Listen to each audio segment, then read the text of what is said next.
আমি তো পারি শুধু যন্ত্রণা দিতে,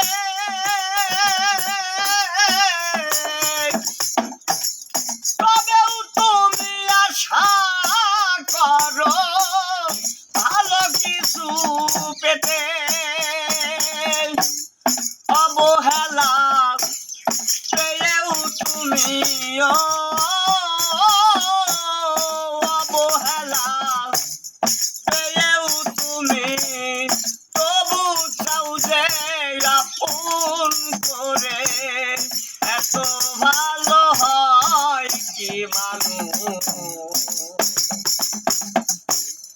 নিজের ক্ষতি করে। আমার মন্দ স্বভাব জেনেও তুমি কেন চাইলে আমারে। এত ভালো হয় কি মানুষ নিজের ক্ষতি করে।